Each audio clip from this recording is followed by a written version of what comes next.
Paolo Banchero goes into foul trouble. Celtics finally get to be the Celtics. Jayson Tatum does something only Larry Bird has done again, and the Celtics are finally rid of the Orlando Magic. Let's celebrate right now on the Locked On Celtics podcast.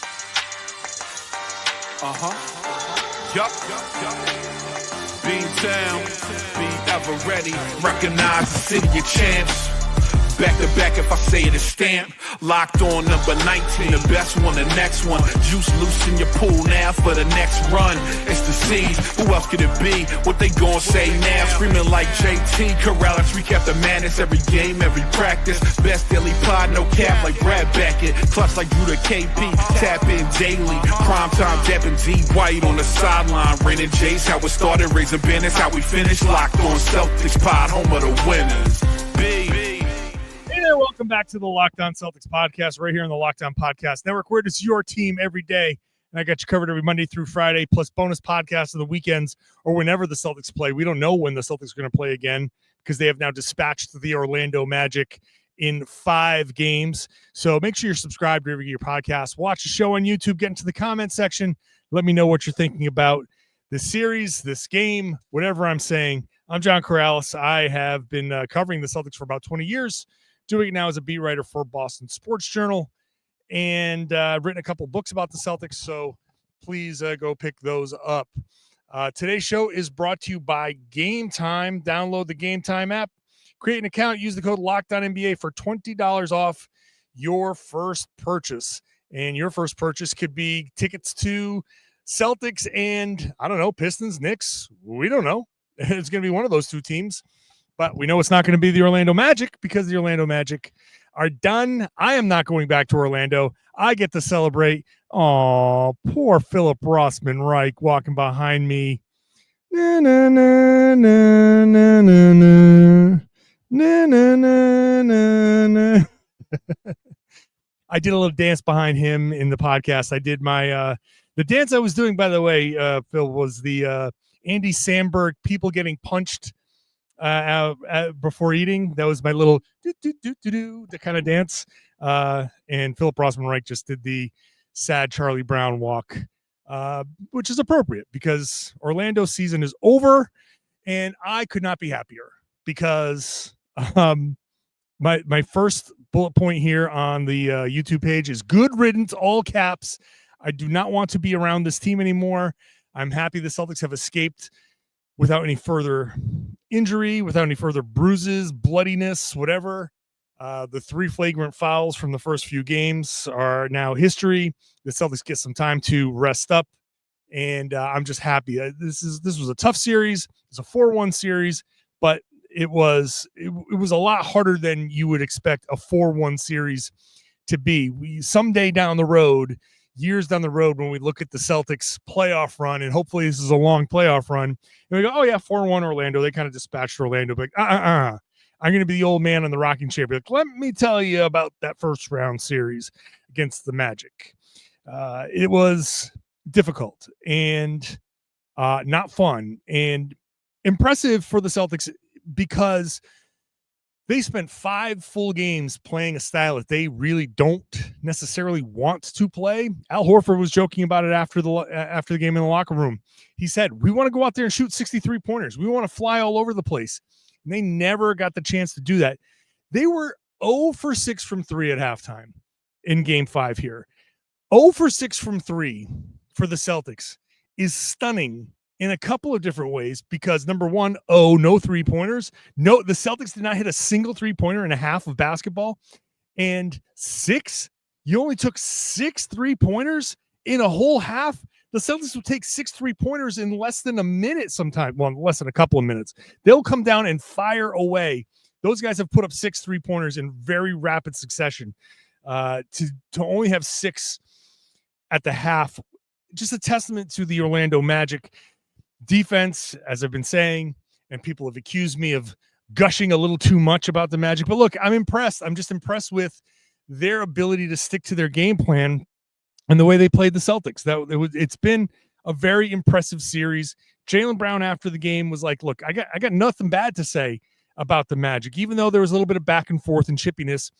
Everything that they've dealt with this series for the most part, was good, physical, tough, competitive basketball. And at the end, now that it's over, you can look at the other side and say, man, that was incredible. You guys played really great. I always appreciated, a good, tough matchup, some good physical play. When the series is over, when a game is over, and you're like, damn, I got nothing left. That's a good basketball game. And the Celtics, look, in a different universe, as people have mentioned, this isn't a first round matchup. This is a second round matchup or a third round matchup. The way Orlando, the way I thought they were going to be this year, and if they didn't have injuries, maybe this would have been the second round series or whatever. That I was kind of like, I'd rather avoid that if at all possible.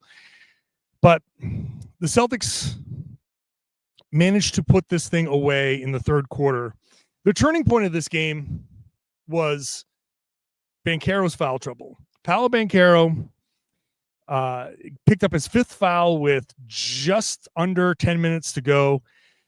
Credit to Jaylen Brown for targeting Banchero, for getting in there. And, Banchero had just picked up his fourth foul not too long before that. And Jamal Mosley decided to leave him in. And the Celtics did a good job. We've had times over the course of the season where we've criticized the Celtics for not attacking a guy, a star that's in, potentially in foul trouble. This is exactly what the Celtics should have done. Jaylen got there, got up under him, put him in a bad spot, drew the foul. When the Celtics had a long stretch in that third quarter where they started to actually look like themselves. Now, again, to Orlando's credit, it didn't happen right away.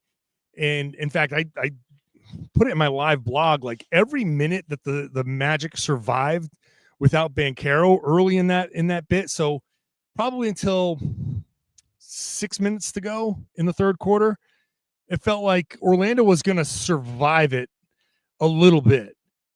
The Celtics went up 10, and this is a critical point for me. The Celtics went up 10 with 2:48 to go, TV timeout at the end of the third quarter. It was starting to look like, okay, here come the Celtics. They're starting to do their thing. They're starting to hit three-pointers. You can see the end of the road for Orlando. If I was Jamal Mosley at that point, I would have put Banchero in, for the simple fact that you know where this is going without him. You know that your offense is going to struggle. You know that Franz Wagner is going to have to sit at some point. There's nothing. There's no offensive player out there, and your defense is starting to crack. I was really kind of amazed at how impactful Banchero sitting was on Orlando's defense. The switching kind of went away. They were starting to make mistakes. They were starting to go give Boston their 2-on-1s that they're always looking for. It was leading to open threes. So you could see that cascading starting to happen. But still at 2:48, it was a Celtics 10-point lead. And I've seen it all series long. Orlando fighting back from down 12, down 10, down 8. That was the point where you put Banchero in, you roll the dice. You just roll the dice. Because what's the worst case scenario? He's going to foul out and you're going to lose the game. Well, he's already sitting on the bench and you're already starting to lose this game. So the only chance Orlando had at that point, in my opinion, was play Banchero those final few minutes. Just hope he doesn't foul. Hopefully, from Orlando's perspective, the refs swallow the whistles a little bit because they don't want to foul out the star player. You have to make sure that he earns that sixth foul and just roll the dice. He didn't do that. The final 2:48, Celtics start to break it open. They outscore Orlando by 11. It was a 30-9 run to close the third quarter with Banchero sitting on the bench. By the time he got back in, 21-point game to start the fourth quarter. Banchero, no Banchero, doesn't matter. The Orlando Magic just don't have the firepower to come back from down 21. So that's why I would have put Banchero in and said, caution be damned. That was your only chance to win that game and extend it and force, at the very least, force the Celtics to make a very annoying trip back down to Central Florida was to have Banchero in the game. But the The Celtics took full advantage of it. They started to look like themselves. The Celtics of old, the Celtics of the regular season, showed up in that third and fourth quarter. Let me talk about the slow start, because I spent a significant portion of that first half very annoyed and very close to making my travel plans for that very annoying trip back to Central Florida. We'll talk about that slow start, Jayson Tatum bailing them out, and go Pistons. We'll talk about all of that when I come back.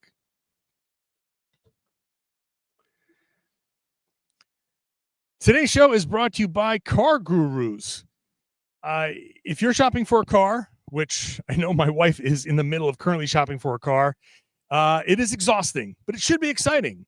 And between confusing prices, hidden fees, it can feel overwhelming, and talk about annoying. Dealing with those dealers is a lot. So you're going to love Car Gurus, because they're going to help you cut through the noise and show you the best deals with full confidence.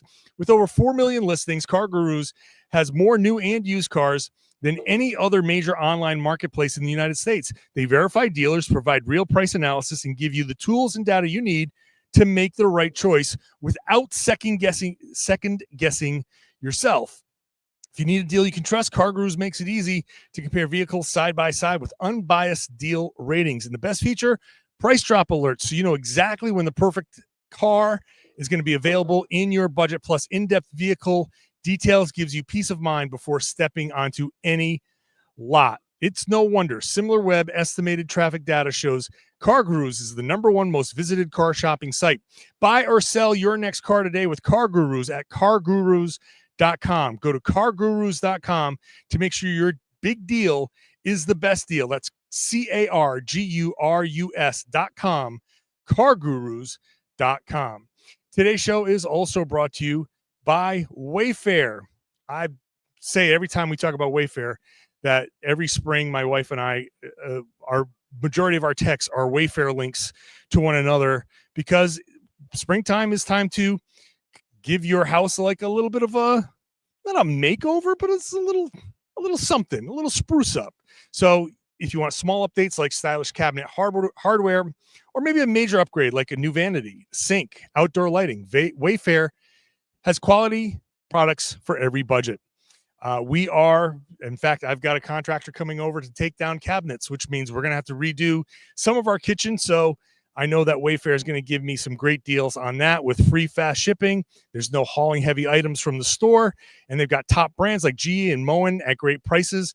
So shopping is seamless, and you can find exactly what you need to fit your space and style. Wayfair makes home improvement easy. Go to wayfair.com. That's WAYFAIR.com. Wayfair, every style, every home. Thanks for making Locked On Celtics your first listen every day. Go check out Locked On NBA and Locked On NBA Game Night. I'm there on Fridays with Locked On NBA Game Night. It's me and Jake Madison covering every game in the association. There are far fewer games because the playoffs are starting to wind down, which means more in-depth analysis. So go check out Locked On NBA Game Night on that Locked On NBA feed. You get 2 podcasts for the price of 1, which is 0 because all of our podcasts are free. The Celtics had a slow start in this game. I was extraordinarily annoyed right away. I was not happy. On top of the game starting at 8:50, this was not sitting next to me at this game was probably not a pleasant experience because I was just grumpy. The Celtics come out to a quick 4-0 lead, and they force a miss, and Tatum and Brown kind of like knock the ball out of each other's hands, and it goes out of bounds. Orlando scores, and Celtics come down, turn it over. Then Orlando comes down, scores again. It's 4-4. Not a big deal necessarily, but the way those first couple of minutes were going, the Celtics were actually playing okay, and Orlando was not playing great. They were missing shots, and the Celtics had not yet begun their spree of turnovers. If I contend, if the Celtics had secured that rebound, come down, scored, made it 6-0, gone back down, set their defense the way Orlando was playing, I feel like they could have gotten another stop, come back down, scored again, forced an early Jamal Mosley timeout, and who knows after that how it would have gone, because in this series, it feels like every time Mosley called a timeout, Orlando kind of settled down and fought back. So that very well might have happened, but instead, it became kind of an uphill battle for the Celtics. They turned the ball over a ton. They looked sloppy. It looked almost December-ish for the Celtics. I couldn't understand what was happening. Jayson looked out of sorts. He made some really rough defensive plays that left Orlando players open. He gave up a corner three that it was like, I couldn't understand why he was so sucked in when the play was on the other side of the floor. He had no business being that close to the play, and his guy ends up getting a three-pointer out of it. Derek White looked out of it. Jaylen Brown looked out of it. All of these guys said after the game, like Jayson said, we didn't like the way we started. Al Horford said, we started poorly and we knew we had to come out in the second half and play better. Jaylen Brown talked about, like, my body didn't feel right in the first half. It took me a little time to warm up. So all of these things, the Celtics understood that they kind of came out a little flat after that initial burst, and they gave up a ton of offensive rebounds. They were getting killed on second chance points. They were getting killed on points off of turnovers. They cut all of that stuff off after the first quarter. No turnovers in the third quarter, something Joe Mazzulla was talking about when I asked him, hey, what happened in that third quarter that, once Banchero sat, what happened? And he said, no turnovers. When you don't turn the ball over, you can go and score and run your offense, and you come back down and set your defense. And especially with Banchero sitting, the Celtics were able to force a lot of stops. You saw Jonathan Isaac taking shots. That's not something that works out very well for Orlando. You just saw different players trying to do whatever they could, and it just wasn't working. So Celtics defense did its job, but they had to recover from a slow start. Like I said before, the Celtics playing 5 games at a style that is not their forte, it is not their preferred style. It's impressive that they were able to, against this defense, do that consistently. And Jayson Tatum is at the heart of all of this, because he had his third straight 35-plus point game. I said he did something only Larry Bird has done. This is it. Larry Bird is the only other Celtic to score 35 in 3 straight games in the playoffs. So once again, Tatum has done something only Larry Bird has done, which is incredibly impressive. Tatum, over the course of this series, 31.3 points, 11.3 rebounds, 5.3 assists.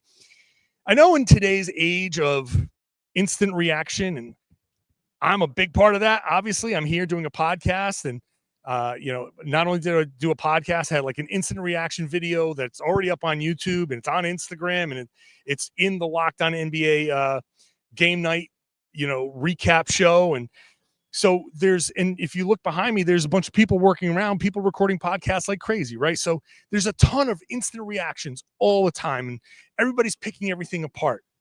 So we look at Jayson Tatum's game, and you can say, well, yeah, like I said before, I literally just said, Tatum didn't look great in the first half. He looked a little out of sorts. He was making some bad decisions. So initially, I'm like, yeah, Tatum didn't have like a perfect game, but we're always looking for perfect games from these guys. The reality is that you look at these numbers it was 4 games, because he missed game 2 with the wrist injury. 31 points, 11 rebounds, 5 assists. 31, 11, and 5 for a playoff series. That's elite. You cannot nitpick that. When you have a superstar that comes in for a playoff series and drops 31, 11, and 5. His last 3 games, 36, 37, and 35 points. He was perfect from the line in these last 3 games. Was it 37 for 37 over his last 3 games from the line. So Tatum comes in and takes full advantage of, all right, you're going to cut off my passing lanes, you're going to cut off my assists, no problem. And credit to the rest of the Celtics for no one was forcing anything. No one was saying, hey, Jayson, all right, we get it. You can score, but it's my turn now. None of that. Not a hint of that from the Celtics. Everybody understood. They are cutting off the passing lanes. They do not want Jayson to pick you apart, because look at what happened. Tatum in the second half starts picking the Magic apart because they're starting to get away from their discipline, and it turns into a 30-point loss. The Orlando Magic were able to keep everything close by forcing Tatum to do everything.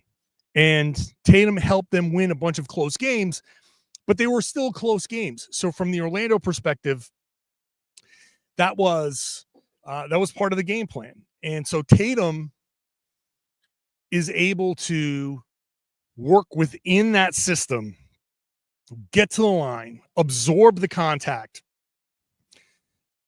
finish at the line. You remember during the course of the regular season where he had some funky stretches of, why is he missing all of these free throws? Here he is hitting every single one, rebounding like a madman, near triple-double in this game 5. In the closeout game, 35, 10 assists, 8 rebounds, a steal, just 2 turnovers, 10 of 16 shooting, 4 of 5 from 3, 11 from the line.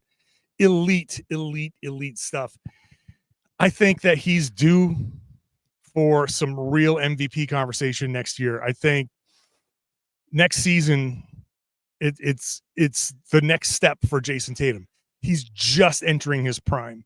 He's scoring. And after the game, one of the things that he said, really telling, he played his most carefree basketball this season. After winning a championship, the monkey's off your back, and he's playing free. He's not trying to prove anything to anybody. He's just playing basketball. I think this end result, the averaging 8 assists or so since the All-Star break, coming into this series and having to play different and dominating and leading the Celtics to this win. And against, if it's the Knicks or the Pistons, whatever that series calls for, if he needs to be a distributor, he'll average 10, 11 assists. He can do that. He's capable of that. I think it all comes together next season. But next season's another story for another time. Let's get into some more individual performances. Kristaps Porzingis is, but the bench coming up big, and how the Knicks and Pistons did the Celtics a big-time favor. That's all coming up next. Today's show is brought to you by our good friends over at Game Time. You want to download that Game Time app because there's nothing like the atmosphere that I just sat through in this Game 5. This place was rocking. You absolutely want to be a part of this atmosphere, and you can using the Game Time app. Game Time makes it fast and easy to get playoff tickets when demand is sky high, and demand is really going to go up as the Celtics progress. Prices on the app actually go down as tip-off gets closer, and their last-minute deals can save you up to 60%. Last-minute deals, yeah, I've used that. I've gone to plenty of games around town. I've gone to Red Sox games. I've gone to concerts using this last-minute ticketing here, and so it could be comedy, theater, whatever. They're all in pricing, means no surprise fees at checkout. What you see is what you pay. They even give you seat views, so what you see on the app is what you're going to see when you get here to the arena. So you can take the guesswork out of buying tickets with Game Time. Download the Game Time app, create an account, and use the code LOCKEDONNBA for $20 off your first purchase. Terms apply. Again, create an account and redeem the code LOCKEDONNBA, LOCKED, LOCKEDONNBA for $20 off. Download Game Time today. Last-minute tickets, lowest price, guaranteed. Thanks for making Locked On Celtics your first listen every day. Go check out that Locked On Magic podcast to get their final take on this series. And then why not go check out Locked On Knicks, Locked On Pistons to get a jump start on that next series, see what they're talking about over there so you can get your preparation done as the Celtics wait for those teams to sort themselves out. So we've got a Locked On for every team out there. Go check it out. Everybody does a great job. And I'm not just saying that because Philip Rossman-Reich is within earshot of me. The bench finally came through because the Magic defense started falling apart without Banchero. You got Pritchard, Hauser, and Kornet, all with big games, big plus-minus games. Pritchard was a plus 29. Kornet was a plus 23. Hauser a plus 17. They each 29 points combined almost evenly. If only Luke Kornet got one more free throw, you could have gotten very even distribution there. Pritchard and Hauser each hit a couple of 3-pointers. Part of that barrage. Pritchard had a really good series. I always talk about his potential for being picked on, and he did a great job all series long defensively.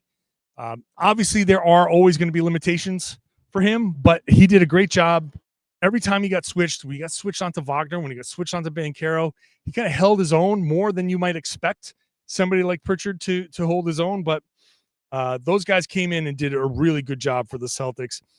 Kristaps Porzingis only played 21 minutes in this game.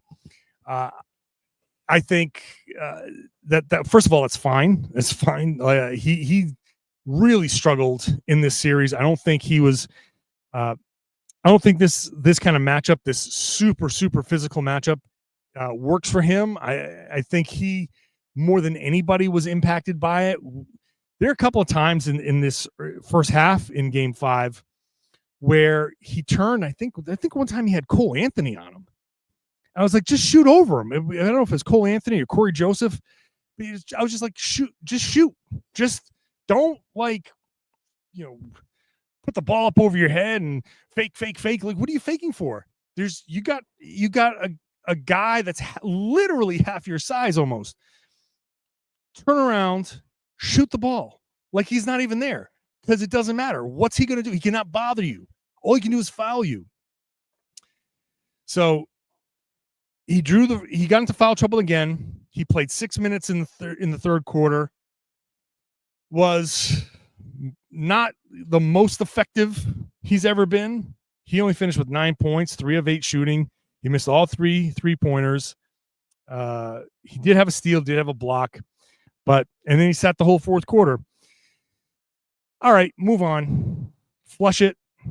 You just know that the next series, even if it's the Pistons, they're going to be physical too, but not quite to this level. And you just hope that Porzingis against New York, if it's New York, can have a much more productive series and take advantage of those mismatches there. He always plays well against New York. So, somebody asked me on Twitter if, wouldn't it have been better just to put him in the fourth quarter to get a rhythm and some confidence? Like, he's a pro. Like, you think Kristaps Porzingis needs to develop any confidence in the fourth quarter? No, he can develop a rhythm and practice. He can go out there and shoot and get the rhythm going there. That next game is so far away that whatever rhythm he got in this game, even if he did, the next game's like almost a week away.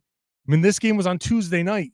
That next game, depending on how other series go, maybe it's Saturday, maybe it's Sunday, maybe it's Monday. So I haven't seen any potential for when the series will start, because we don't know if Pistons and Knicks is going to go 7. We don't know what's going to happen out west. The Nuggets just went up.